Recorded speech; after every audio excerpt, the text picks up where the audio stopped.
النهارده يا جدعان المفروض ان احنا جايبين بطيخ نوعيه نادره جدا جدا جدا، مش موجوده في اي حته في العالم غير عند الشوارجيه بس. زي ما انتم شايفين المفروض ان احنا معانا البطيخه دي، هتشوفوها من جوه عامله ازاي. البطيخه دي من جوه لونها مش احمر ومش ازرق ومش اخضر، البطيخه دي لونها مميز جدا جدا جدا زي ما انتم شايفين. المفروض ان احنا جايبين منها كذا. المفروض ان احنا بنعمل ده جزء تاني من تحدي البطيخ اللي احنا كنا عملناه قبل كده، فلاش باك جامده.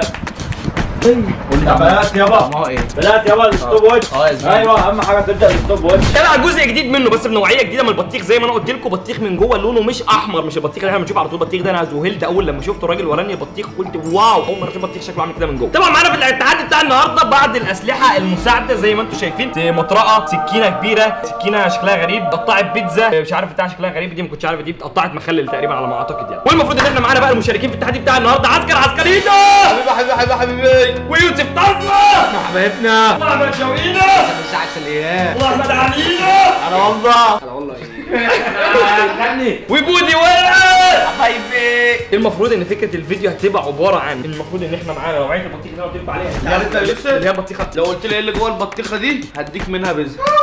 عسكر كان معانا عسكر كان معانا منه بقاله 3 سنين. قول لي ايه رايك؟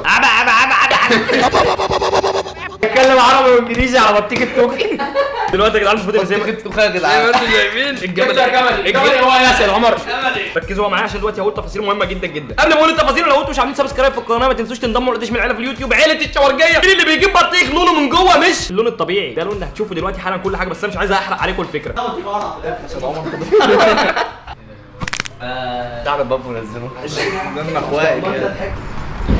حط البلية. لا البلية دي بتاعت البنات.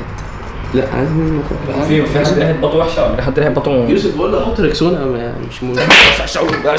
دلوقتي يا جدعان المفروض ان فكره التحدي بقى احنا قلنا نصعب عن جزء التحدي البطيخ اللي فات. المفروض ان احنا نعمل ايه؟ التحدي ده بدون استخدام الايد، يعني ممكن تستخدم مثلا الكوع، دماغ الروسيه، لو مثلا تفتح البطيخه كده بس تروح مديها كده مثلا او كده مثلا كده، بس اهم حاجه مش بالايد. لو في حاله واحده بس ان احنا هنسمح باستخدام الايد ان هو يقبل ان هو ياخد اداه من الادوات دي، ان هو عايز مساعده، لان طبعا هي بالايد يروح ماسك دي مثلا مديها كده او مثلا ماسك دي فتحها كده. طبعا احنا كل ده مقفول عشان ما نجربش بيه قبل الفيديو. دلوقتي المفروض ان احنا نبتدي باول واحد في التحدي بتاع النهارده وهو يوسف طلبه.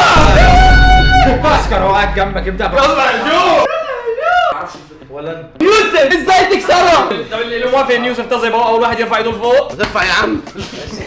طب اللي موافق ان عسكر يخش الاول يرفع ايده لفوق. عادي انت راكب السلام عليكم كله صغير. يبقى يوسف اللي يخش. يبقى يوسف اللي يخش. يلا يا جو يلا خش يوسف. عايز اجرب حد يكون عاملها قدامي. تكسر بطيخه من غير ايدك. طب بصوا يا جدعان برضه انا هقول معلومه عشان برضه يبقى كله فاهم قبل ما يبتدي. دي بتزود على الوقت دقيقه، دي بتزود دقيقتين، دي بتزود 3 دقائق. اي واحده من دول بتزود نص دقيقه بس. كله فاهم كده؟ اكسب يا باشا. دخل مش حاجه. توكلنا على الله. يلا 400. لا بقى خلاص انت اهو. لا ما تقعدش بس انت والله يا ابني ما هو احنا هو بيركب السلام عليكم. عسكر الراجل الكبير هو اللي يخش. كيلو. ده مش شغال ده خد اصغر بطيخه. عشان كده دخل الاول. مالكش دعوه بقى. استخدم يا باشا يابا. استخدم حاجه يا باشا. انت هتستخدم حاجه؟ لا انت كده مش مسموح لك باستخدام ايدك ولا في الاكل ولا في الفتح ولا في الشرب. خلي بالك موضوع ان انت جايب بطيخ جنبه مش كلها زي بعض، ده موضوع مش لا ما هو انا فاهمك حاجه. تعالى بقى كده عشان افهمك نقطه. دلوقتي دي قطره من دول، يعني دي لو خدت روسيه في النص هنا تتكسر في ثانيه الا مش ثانيه. موضوع قطره بس دي هتاخد وقت اكتر عشان تتاكل. هي هتاخد وقت اكتر عشان تاكل بس مش هتاخد وقت في الفتح. تبقى سهل. بص ده بس بيعمل ايه، بس استنى قبل ما يا اسطى فعلا بتوجع الدماغ. الدماغ انت ضربها. يا جدعان لو ما استخدمش اي اداه من الادوات وقته بيبقى زي ما هو، يعني مش هيزيد عليه حاجه. الجمل اللي هو امل كبتة التوخ. جاهز عسكرينو؟ يلا عسكرينو عسكرينو يا جدعان بطيخ اصفر. بطيخ اصفر ولا اصفر اهو. لا ما تاكلش منه. يا بطيخ يلا ما تاكلش منه. انا اول مره اشوف بطيخ اصفر فعلا برضه. طعمه حلو.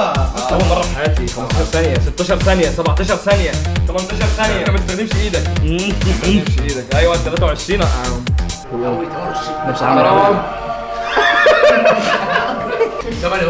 جامده جدا يا جدعان. اول مره ادوق بطيخه بالحلاوه دي. مش عايز اقول له يا جدعان عليا يا جدعان. عايز قوي مسكره قوي فعلا. الواد ده دخل الاول فاحنا كلنا بنساهم معاه في البتاع. يا جدعان المعلومه اللي عايز يدور على البطيخ الاصفر ده، احنا صعب جدا ان احنا كنا نلاقيه. ده جاي من الهند. الفكره ان هو طعمه جامد جدا. طعمه جامد جدا. قلب ده والله مش دعايه للبطيخ الاصفر، بس هو طعمه احلى من الاحمر بكتير. طب لو استخدمت ايدي دي تزود دقيقه. ايه؟ لو كملت ايدي تزود دقيقه. يا جدعان احنا هنحسب الدقيقه دي في اخر الوقت خالص. هنزود دقيقه. هو دلوقتي دقيقه خلاص. حتى عصر. دقيقة ونص. فاضي يا حبيبي. يا عم بقول لك مالكش دعوه. يا عم انت عايز تخلصني؟ يا عم فاضي والله. ايه يا عم انتوا بتعملوا ده يعني؟ لا ده مفيش غير بذرتين بس 2 سود. بصوا يا جدعان سود دقيقتين و5 دقيقتين و6 دقيقتين و7 دقيقتين و8 دقيقتين و9 دقيقتين و10 كده دقيقتين ونص. لو مش قادر تكمل وقف انت كده نص بطيخ. 3 وتلت 3 دقايق وتلت. خلاص مش وقف ستوب. 3 دقايق و30 ثانية هنزود عليهم دقيقة بتاعت الايد. هنزود عليهم ثانية بتاعت الايد يبقى ابابا كانوا عربي انجليزي. هنزود عليهم دقيقة يبقى كده عسكر 4 دقايق ونص. كان نص البطيخة يعتبر. دلوقتي يا جدعان المفروض ان احنا هندخل اللي عليه الدور شوي. لا انت كان دورك انت اصلا وعسكر دخل قبلك فانت المفروض انت اللي تخش وتحور. يا هو ده الحق مش هسمع كلام انا. هو ده الحق هي كانت ماشيه كده تحورش. كتابة؟ مالك كتابة مين؟ انا وشوقي. انت وشوقي تعملوا كتابة؟ انا كتاب. كتابة هو مالك؟ ماشي. هات يا عم هات يا عم بقى يا عم اتعمل ايه؟ واحد محايد هو ملوش علاقة. يعني بيعملها كده. ماشي يابا انت مالك صح؟ انت مالك؟ انت مالك؟ انت مالك؟ قرب عليك كده كتابة. انت مالك؟ خلاص ماشي انا اخش. شوقي انا حابب اقول لك قبل ما تفتح عشان كنت مستني عسكر يخلص عشان عسكر تخلص. هو اللي كسب التحدي البطيخ اللي فات. التحدي ده على 20000 جنيه. بعمله والله. يا شوقي انت ما رضيتش تقول له والله عشان انت اللي كسبت التحدي اللي فات. فانت لو كسبت برضه ده بطيخ تاني هتبقى انت كده بايظ. معلش انا لسه في عسكر عادي يا عم هي تحب اللي انا يعني هو لما يقول لك يعني انا هخش دماغي ما تخافش يا عم. كل واحد على قد قدرته يا عم بس كده ما تخسرهاش. لا ما ينفعش كده يا باشا. ما ينفعش ايه بس هو اول ما عرف ان هي فيها فلوس القبضه دي كده الجزء بتاع ايدك دي كده مش لا يابا هو قال لك الكف في ايدك. لا دي الحته دي كلها لا. دي كنت بقول له كده قال لي لا. بص ممكن تاكلها تحت باطك تطرشقها. ممكن بكوعك ممكن بالرصيه. ترشقها ايه اعملها ازاي؟ مش عارف. هو ما دام انت خدت دي بيزود عليك وقت بقى. يلا طب يلا نتوكل على الله. بسم الله الرحمن الرحيم. يلا الله اكبر ابو الشوائش. استنى يلا ابتدي عد. عد 3 2 1 ابدا شوف. الشوائش 1 2 3 4 بس مش هاكل بايديا. لا هاكل بايديا. صفرا برضه. صبر بقى يا عم. لو كان بايديه بقى دي كمان عمر. دي شكلها حمرا. عمر انت هتاكل بايدك في دقيقه كمان. ايوه ما ينفعش. لا انت ايه بقى؟ بس دقيقه الاكل بالايد دقيقه ثانيه. هحطهم لك عشان تعرف تاكل على طول. حبيب اخوك يا عم. شغل الشنات دي متخلف ده. زود بقى كمان دقيقه برنس يلا. 44 ماشي 45 46 حاسس وشك بس بقول لك دي جميله قوي. ارمي السكينه جميله قوي. لازم ها بجيب كمان دول حته كده.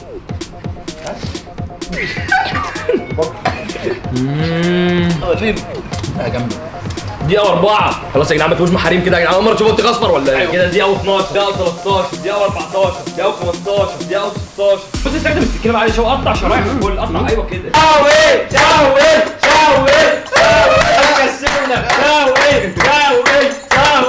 خش يا ابو الشوق. دقيقتين يا ابو 5 ثواني يا ولد يا شوق. ده كده اصلا يا ابني عدى خلاص. يا عم انت واكل نص بطيخه بس رايح. هو لو كان البطيخه في 6 دقايق كمان لسه عادي ممكن هو كده كده في هتزوده دقيقتين. عمر كده عايز كده فين يا ابني ده؟ وربنا البطيخه دي احلى بطيخه جبتها في حياتي حمراء بصراحه. ما اعرفش ازاي اصلا في بطيخه اصفر. الولد شو مش عايز يحل يا جدعان. مش عايز يحل. الولد صحته بوم انتوا زي الاكس.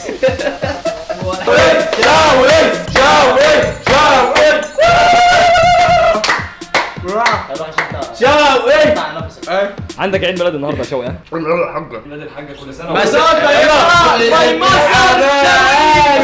يا حبيبه يا احلى من روحي ودمي يا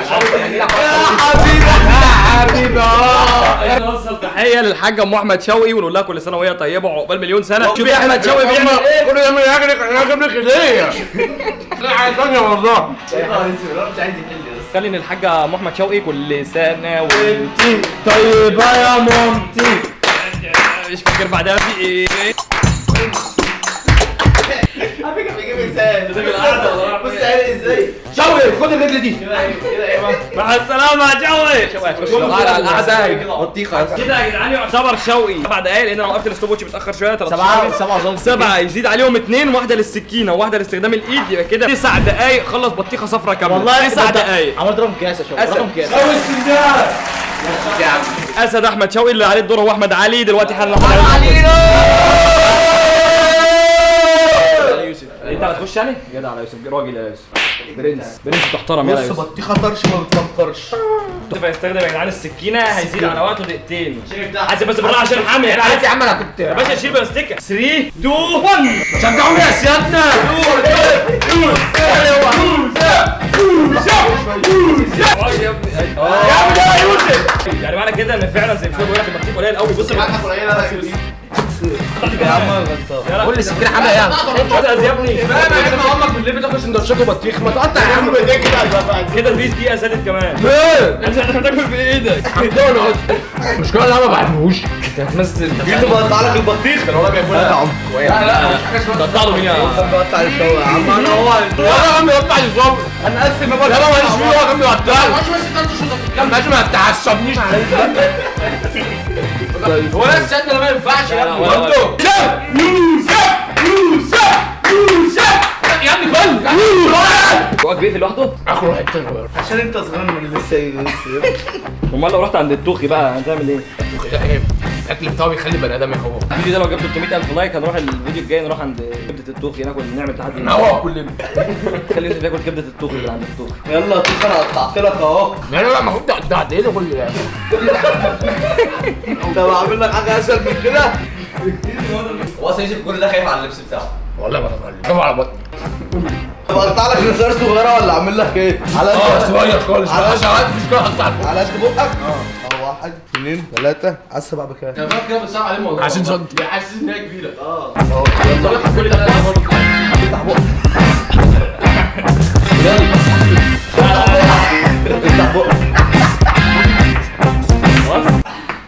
يلا يلا يا يوسف يلا. يبقى كده 10 و6 دقايق 10 و6 دقايق في ايه بقى؟ في نص بطيخه. ايه يا عم والله لو دمجتها مع بعض هتطلع لك نص. دلوقتي يا جدعان زي ما انتم شفتوا المفروض ان يوسف خلص وقته. طبعا يوسف جاب رقم اصلا تلت ساعه في نص بطيخه تقريبا. ايه يا عم رقم كده في الاسبوع جاب رقم غريب كده. دلوقتي دور احمد علي. انا بقول لك يا احمد علي لو كسرت لي دماغك تبقى عارف توب وريني اكلك يا احمد احمد علي. علي التربيه الرياضيه. اقول لك حاجه عضلات. تغلب احمد شوقي في فتح في الراس. احمد علي تعملها العضلات واحدة، الدماغ. بص، بص تعملها الدماغ والله. الرايقه الجمجمه بتاعته اصلا لوحدها بتدي الروسيه بتجيب دم. احمد علي 3 2 احمد علي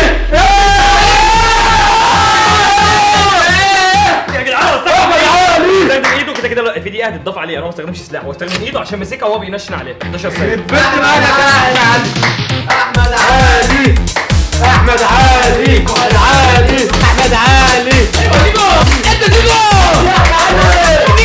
احمد علي قول طب انا عكست بتوع عشان عيد ميلاد امه بس يا جدعان. بحبك والله.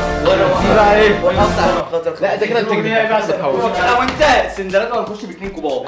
معلومه بس للعلم البطيخ الاصفر خلص ما بقاش فيه غير واحده حمراء بص قد ايه واحده أصلاً؟ مش مسكره واحده دايت. بص قد ايه؟ دي الحمراء في بقى الدايت اللي هي الدايت اللي هي انتوا الاثنين مع بعض جنب بعض. في ظهر بعض في كتف يلا بعض يلا. زي بعض وانت عارف مش احنا الاثنين من بعض. يلا بينا اتنين في واحد اتنين في واحد اتنين في يلا. قلب واحد. يلا 3 2 1 اكشن. يا نهار اسود ده خطأ. الله عليك يا سيد عمر الله عليك. برضه استخدم عند الدين. لا يابا كده الراجل ده مش من والله فريق اتقطعت كده. والله اتقطعت عادي. بتاعها بيقول لك والله اتقطعت. الله عليك يا ابويا الله عليك. ربنا يا جدعان دي هتبقى تقيله قوي. دي بقول لك الاثنين احلى من بعض وربنا الاثنين احلى من بعض. بقول لك الاثنين احلى من بعض. دوق كده دوق كده دي بجد الله عليك يا سيد عمر الله عليك. يا جدعان يا جدعان اسمعوني ام شوقي تبقى امي فانا لازم اكون حبيبي الله عليك. لازم اجيب لها هديه.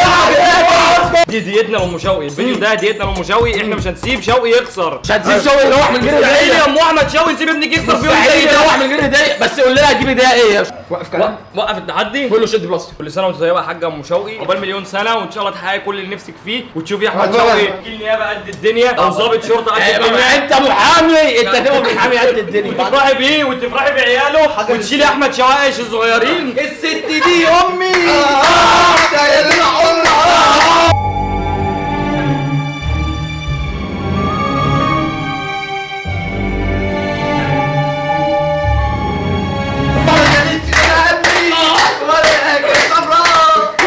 هنكرش من الشقه تاني المره التانيه هنكرش من الشقه تاني. قبل كاش من كل حته بروحها اصلا.